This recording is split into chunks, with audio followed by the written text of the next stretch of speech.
forgiveness ng mga sala ng mga buhat ng pagbiya kanina, and anything na pleasing sa inyong mata. Because we know if bakit ako-taguan ng mga sala niya, it will not be worthy sa itong pag-play, sa pagpasalamat at pag-worship sa pag-pagbiyon. Yes, all the way.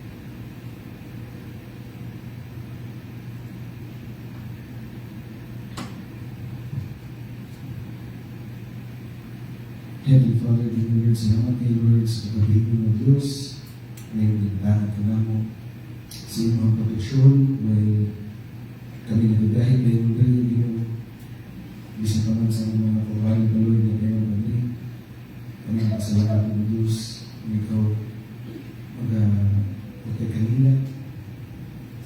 And tonight, Lord, we are so thankful, Lord, sa mga nagagaling mo. Also, Lord, we're so thankful that even tonight, namin sa kanan, Lord, that we are so weak. That in our weakness we found strength, kaya kanina mo Diyos. Realization na di mo kaya ang kanan ng wala ka Diyos. Mga butang na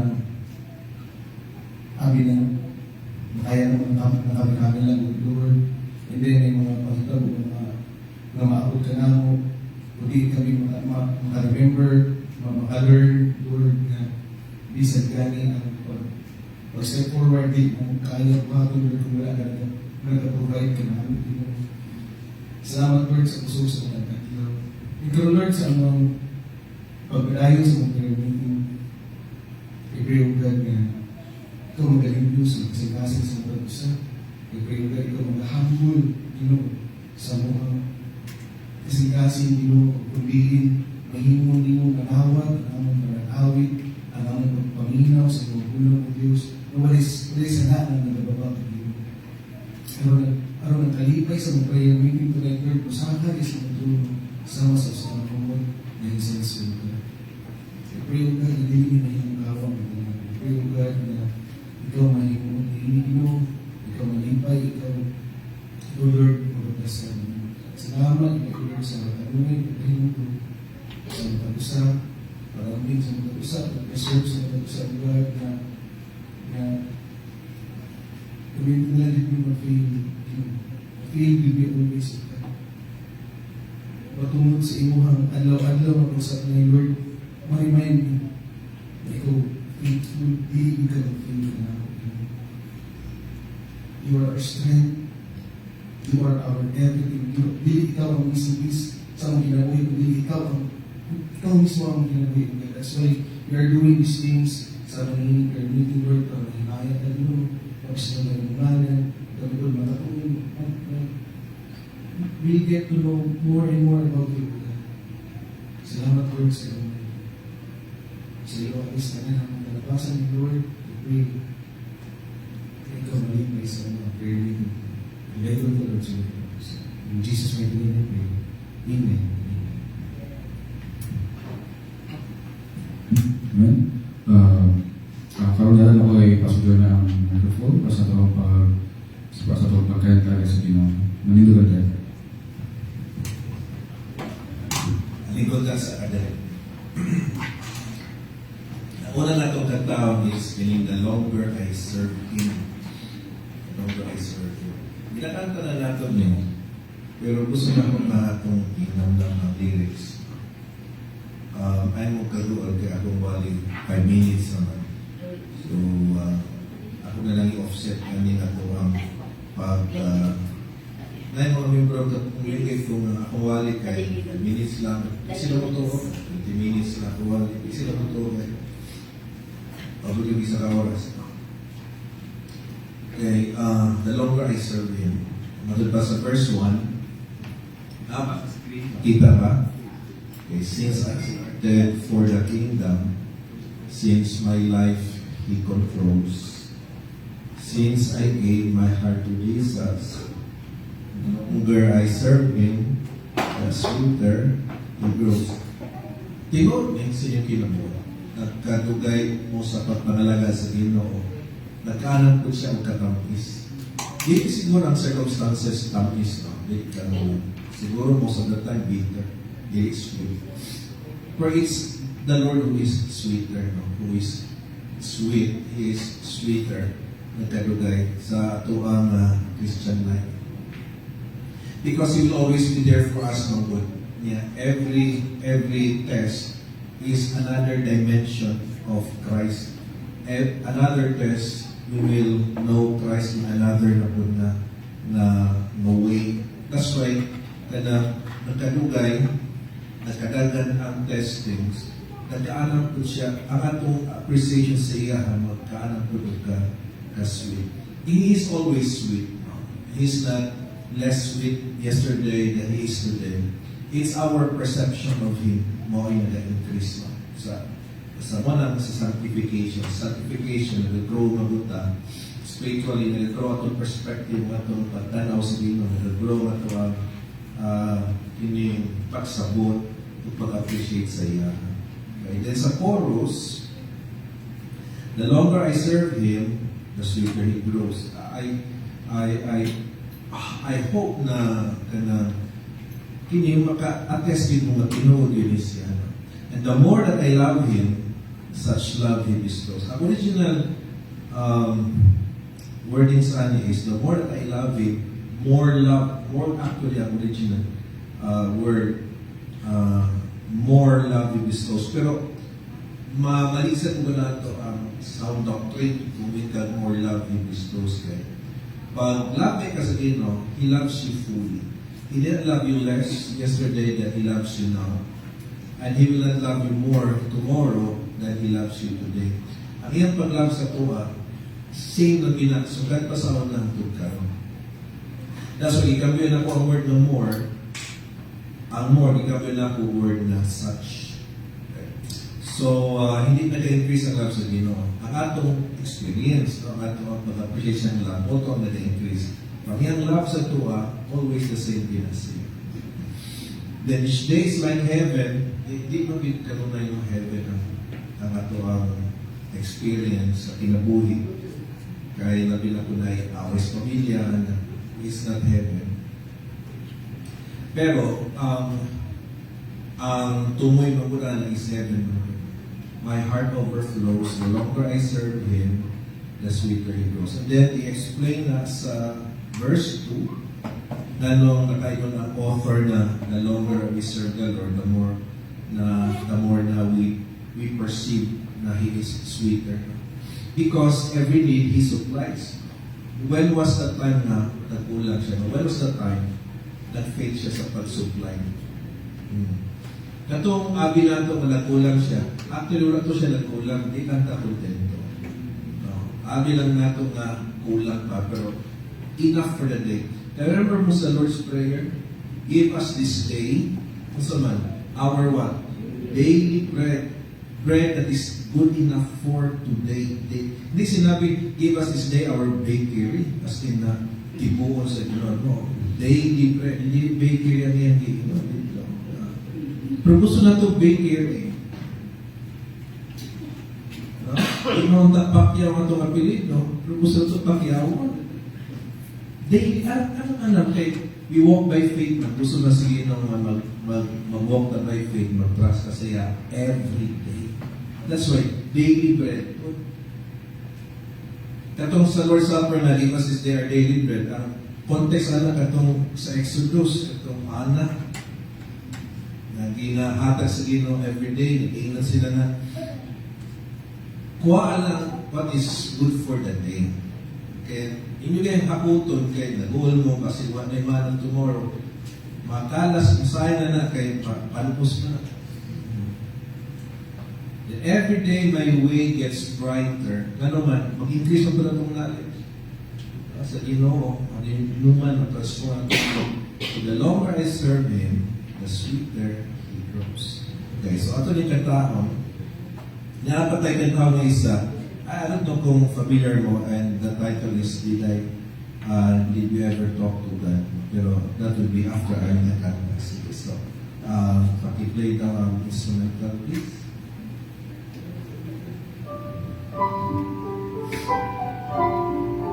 Okay, ang tanan ha. Ang nakabalo, usgon. Ang wala nakabalo, usgon lang gihapon ha. Mas kusog pa sa nakabalo. Okay. Tukubo. Oh. Since I started for the kingdom, since my life He controls, since I gave my heart to Jesus, the longer I serve Him, the sweeter He grows. The longer I serve Him, the sweeter He grows. The more that I love Him, such love He bestows. Each day's like heaven, my heart overflows. The longer I serve Him, the sweeter He grows. Every need He supplying, land to praise He bestows. Every day my way gets brighter, the longer I serve Him, the sweeter He grows. The longer I serve Him, the sweeter He grows. The more that I love Him, such love He bestows. Each day's like heaven, my heart overflows. The longer I serve Him, the sweeter He grows. One more time. The longer I serve Him, the sweeter He grows. The more that I love Him, such love He bestows. Each day is like heaven, my heart overflows. The longer I serve Him, the sweeter He grows. Another song that I would like us to sing is, we have not yet sung this for lately na, but I remember na nakanta niyo before, but that was many years ago. The title is, Did You Ever Talk to God? I don't know if you have heard of this song.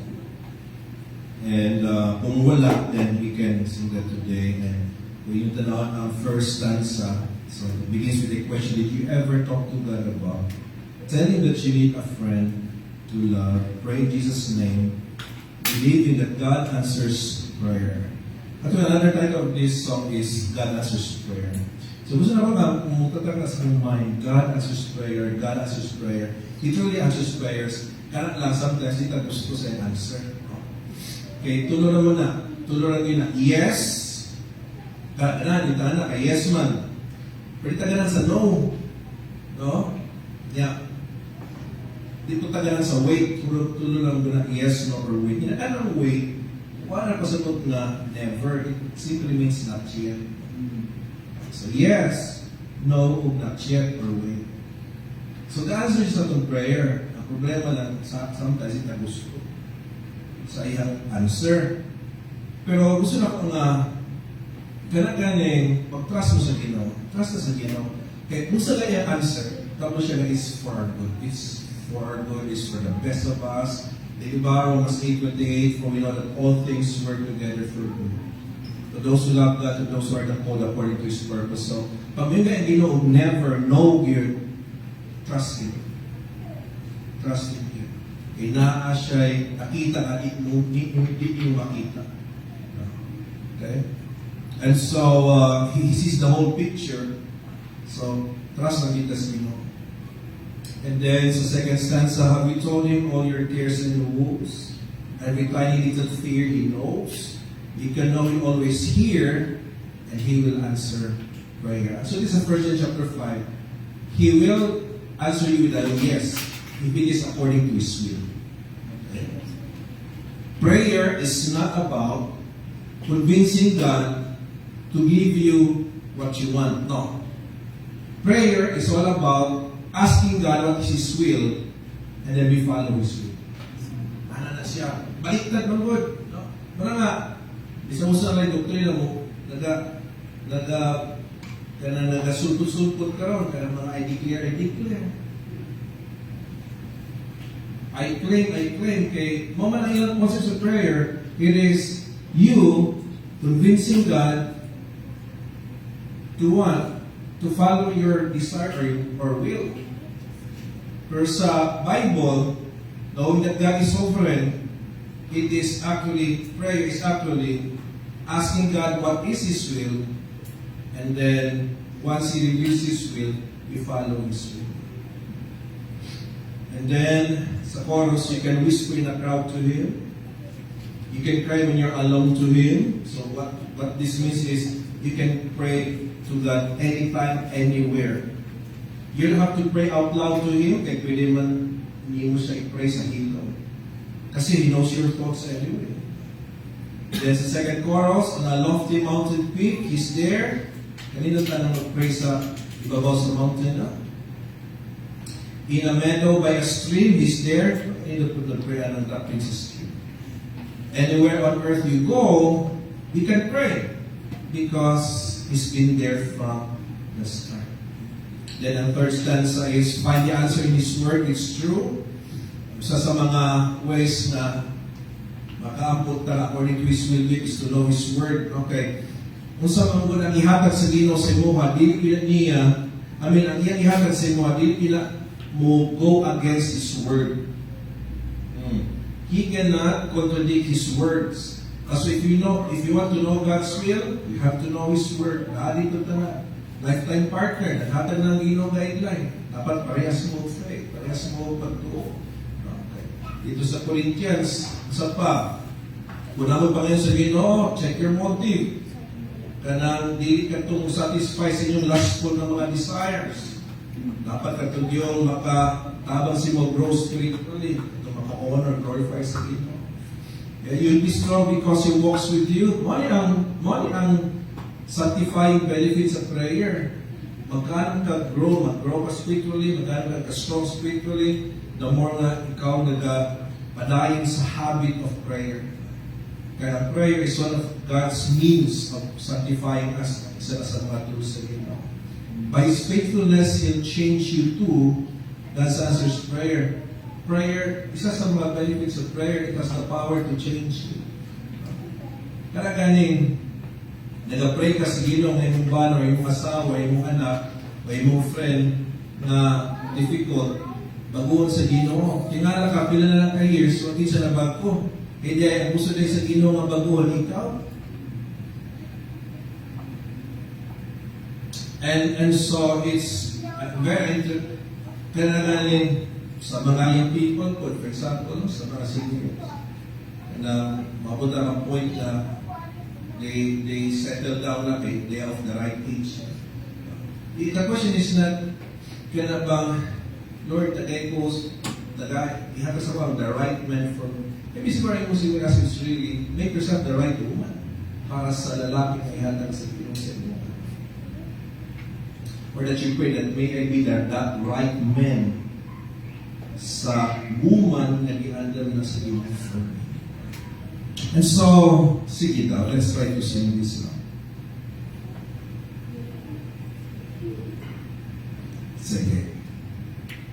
many of you here have heard of this song before? Wala pa? Wala pa? Okay, so ako lang. Sige.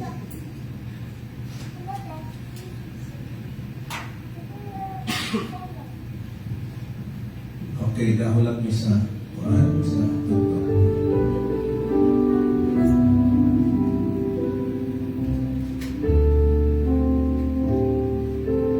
Okay, follow me. Did you ever talk to God above? Tell Him that you need a friend to love. Pray in Jesus' name, believing that God answers prayer. Verse 2. Have you told Him all your cares and woes, every tiny little fear? He knows you can know He'll always hear, and He will answer prayer. You can whisper in a crowd to Him. You can cry when you're alone to Him. You don't have to pray out loud to Him. He knows your thoughts. On a lofty mountain peak, He's there. In a meadow by a stream, He's there. Anywhere on earth you go, He's been there from the start. Verse 3. Find the answer in His word. It's true, you'll be strong because He walks with you. By His faithfulness He'll change you to God answers prayer. Chorus. You can whisper in a crowd to Him. You can cry when you're alone to Him. You don't have to pray out loud to Him. He knows your thoughts. On a lofty mountain peak, He's there. In a meadow by a stream, He's there. Anywhere on earth you go,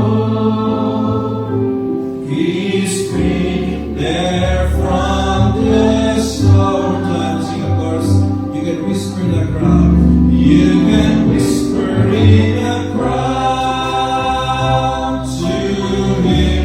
You can cry when you're alone to Him. You don't have to pray out loud to Him. He knows your thoughts. On a lofty mountain peak, He's there. In a meadow by a stream, He's there. Anywhere on earth you go, He's been there from the start. Anywhere on earth you go, He's been there from the start. Before di kayo na kagang line diya open, He's been there from the start. He's been there from the start. From the very beginning, nagsugod yung mga battles, yung mga testings, He has been there. And today, He's still there. And sa coming days, He will still be there. No? Di kita niya ba yan? Okay, praise God. I hope you like this song. Amen. Ito mga Bible sa Matthew for our short meditation. Matthew chapter 6. Actually, Nagdodo ko og touch ani kay mo bening series ni Pastor Paul.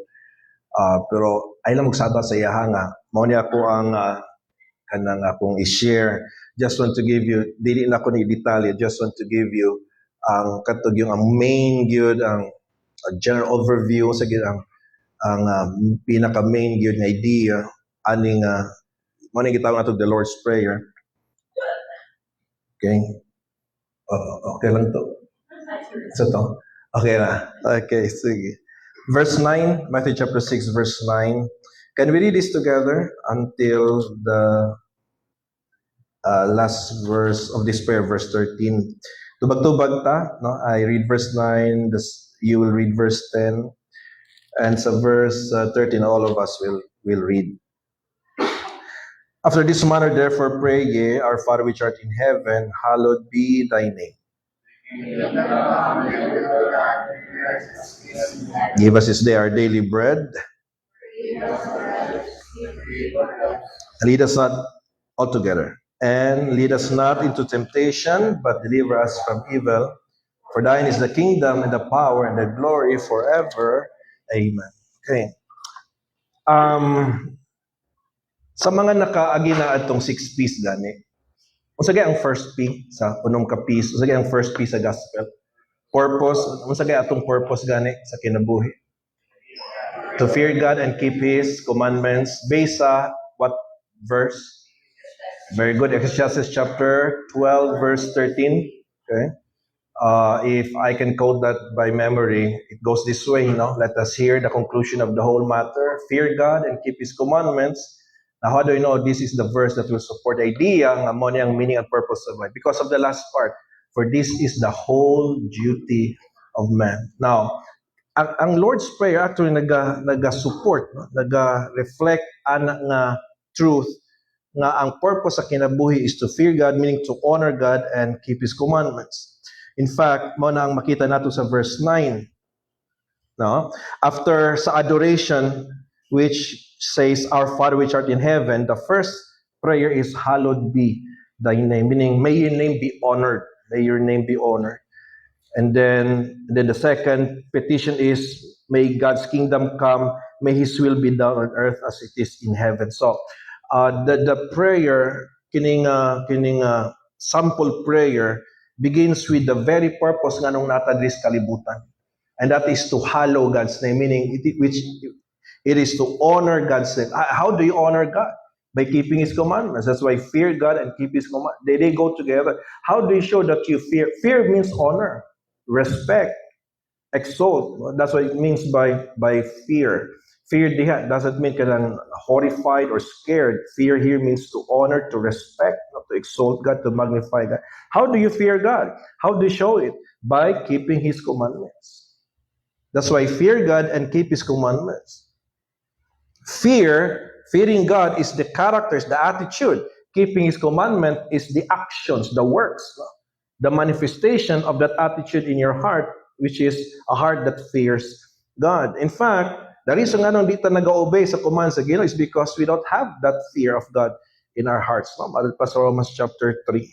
So they go together. The first one, which is to fear God, is the attitude, the heart, and then keep His commandment is the manifestation, the practical application or expression of that heart that fears God. Ug mao ni ang ginasulti sa verse 9. Ang atong purpose sa kinabuhi makita diha sa verse 9. Hallowed be thy name, meaning may your name be honored. That's what it means. Okay?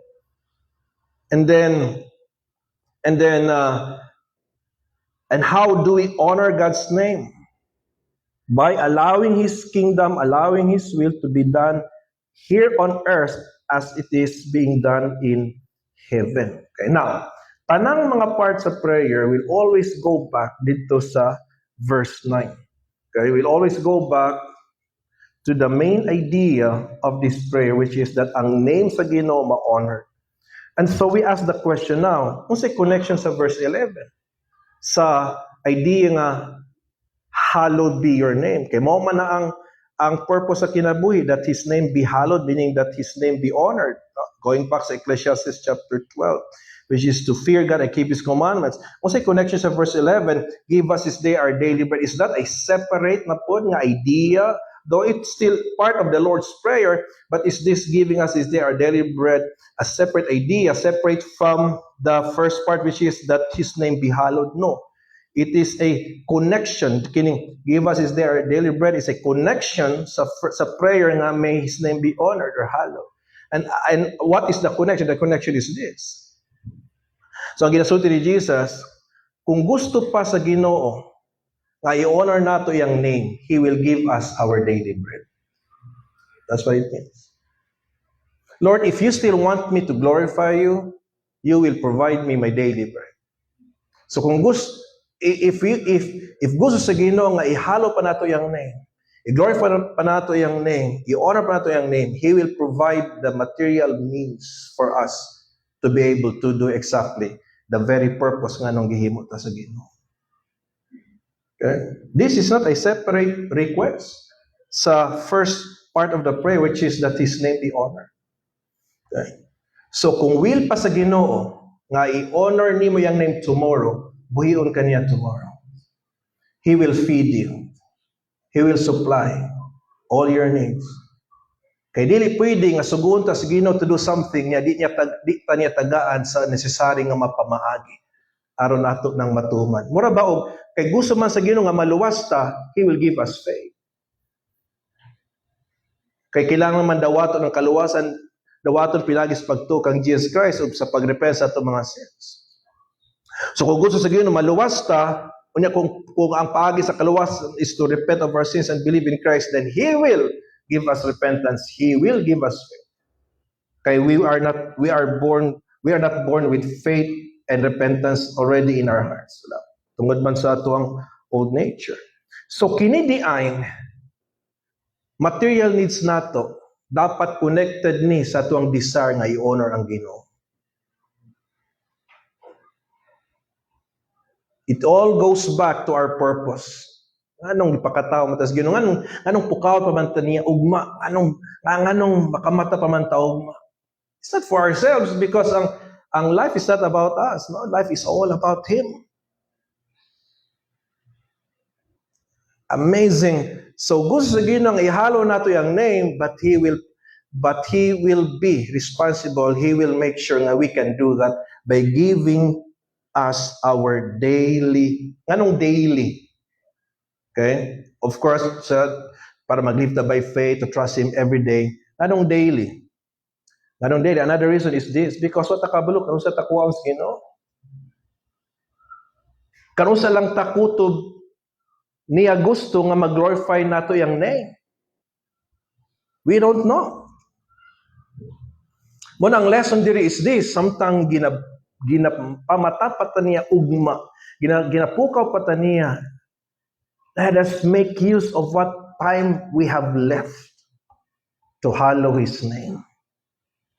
Kaya ang very reason nga nung pukawon pa ta niya ugma is to glorify His name. Di lang aron makareport sa duty, makapalit sa itong negosyo, maka-eskwela ta. It's more than that. It is this, that when we go to school, we glorify His name. It is this, na pagkato nato sa itong duty, people will see Christ in us. It is this, nga sa ito ang pagbuhat sa ito ang negosyo, ang Ginoo ma-honor in the way we conduct ourselves. Kaya nga to ang mga daily nga ginabuhat, dili man na siya disconnected sa atong purpose, which is to honor God and keep His commandments. You see? So Lord, sumurag ang ginaingon ni Jesus. So Lord, kay imo mang gusto nga ihalo nato ihalo namo ang imong name, then please give us our daily bread. The material needs nato, ato ang material request sa Ginoo should be connected to the idea nga unsa man nga ihatag na sa Ginoo for the purpose nga ato siyang i-glorify. Mabitaw nga naa sa dito sa Corinthians kung naay membro nga murag ang kinabuhi murag problematic gyud kaayo, di na gino-glorify ang Ginoo, nahimo na siyang problema, na doubt ng pangalan sa church, na doubt ng pangalan sa Ginoo, kuwaon na lang siya sa Ginoo. 1 Corinthians chapter 5. Wa man naginulsol. Di madod pa sa Ginoo ang iyang lawas, itugyan na lang ka Satanas, pero ang kalag luwas, save man. You see? And so, always remember this, na kung kita makamata paugma, it's not because of us, it's not because of our plans, it's not because of kanang sa atong ginabuhat every day, no. It's because gusto sa Ginoo nga ato siyang i-honor ugma. Ato siyang i-glorify. This makes sense now, no? Because life is not about us, it's about Him. Now, sa connection sa verse 12, sa purpose sa atong kinabuhi, which is to hallow His name, to honor His name, and forgive us our debts, as we forgive our debtors, because ang sala nato, mamugod na ang makahinder nato sa pag-glorify sa iyang name. So nag-ingon si Jesus, mga tagpasaylo. Kay dili ta everyday nag-honor sa name sa Ginoo, o ang sala mo na nagahinder, o na nag-prevent sa tuwa from honoring God's name. That's why ang next prayer is, forgive us. Forgive us. Because dili everyday namo ginatuman namo ang among purpose, ang atong purpose di nato ginatuman everyday. Okay? As we forgive our debtors, another idea for this is ang heart na dili forgiving makahinder po na sa pag-honor sa name sa Ginoo. Unya ang mag-hold og grudge o kanang maging bitter o dili makapasaylo, dili pa maka-honor sa name sa Ginoo. Then sa verse 13, lead us not into temptation. Temptation, mao na ang makahinder po. When you give into temptation, mao na ang makahinder sa pag-honor nato sa Ginoo. But deliver us from evil. And then dito dahil sa doxology, for thine is the kingdom and the power and the glory forever. Amen. Okay? So I hope natay bago na karon nga pagtan-aw sa Lord's Prayer, no? Sa kining memorize lagi siguro nato ni kay sa school gina-recite pa nato ni. And I hope natay bagong pagtanaw aning nga passage, aning nga prayer, because this is all about our purpose sa kinabuhi, which is to honor God, to fear God, and keep His commandments. Ang tanang mga request sa ubos all point to that very purpose. No? Going back to that. So, ang akong masulti karon to end this message is, the next time gani nga natay pangayon sa Ginoo, good health. Why do you need good health? Namatay naman gihapon ta. Why? Why do you ask for good health? Why do you ask nga protection nato sa Ginoo sa atong mabiyay? Why? Aron lang makaabot sa atong destination, aron lang nga mabuhat atong trabaho every day. How many of us nagaisip nga aron nga mag-glorify pa nako kakaron, Lord? Okay? Mahalo pa nako ang imong name. Ngano nagapray ta nga makapait pa ta, maka-afford pa ta nga magpalit sa atong mga daily needs. Why? Para ang atong lawas napay kakayahan nga mag-glorify siyang name. Kaya ang atong lawas is the temple of the Holy Spirit. Namadod pa ni Paul sa Corinthians, glorify God through your body. Kung saan pag-glorify nato sa Ginoo sa atong body kung wala tay makaon. So mo na nga, God will give you your daily bread. So the next time mga imong daily bread sa Ginoo, ang imong reason will be this, so that Lord, I could still glorify your name. I could still hallow your name. It's all about Him. It's all about Him. Yes, dili sa'yo kung ka nga para na ako'y mapakaon sa akong mga anak. Lord, tagay kong trabaho. Lord, madawat ako sweldo. Yeah. Pero kung diha na kakutob, you miss the very point. Anong gitudloan ta sa Ginoo nga magampo nga give us this daily bread, you miss the point. So all these years, you have been selfish. Puro lang atong ginapangay, puros lang sa atong kagulingon. Para lang sa atong kagulingon, para lang sa atong benefit. It's not. Give us this day our daily bread. It's all about being able to hallow God's name. Amazing. Ang Ginoo magapanalangin siyang pulong karon, mag-ampot ta. Heavenly Father, tonight we are reminded. Kung among purpose is to fear you, which is to honor you and keep your commandments, then therefore tanan na mo nga prayer, ang pinakarason nga nung nag-ampo mi anang nga mga prayer is so that we can honor your name.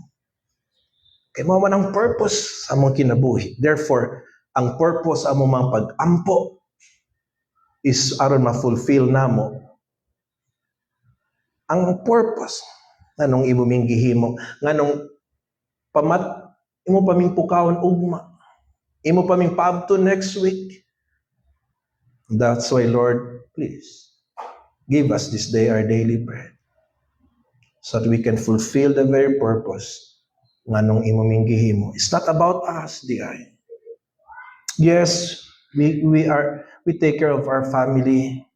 We meet their needs. But it's more than that. It's all about you. It's all about honoring your name. Oh God, thank you so much for the enlightenment, for the reminders, karon. Because sometimes when we pray, selfish among purpose. Selfish among motivation. Pang sarili. It has always been not about you. Pero karon, Lord, it's all about you. Help us, Lord. I pray in Jesus' name. Amen. May isa kaya tagang mix.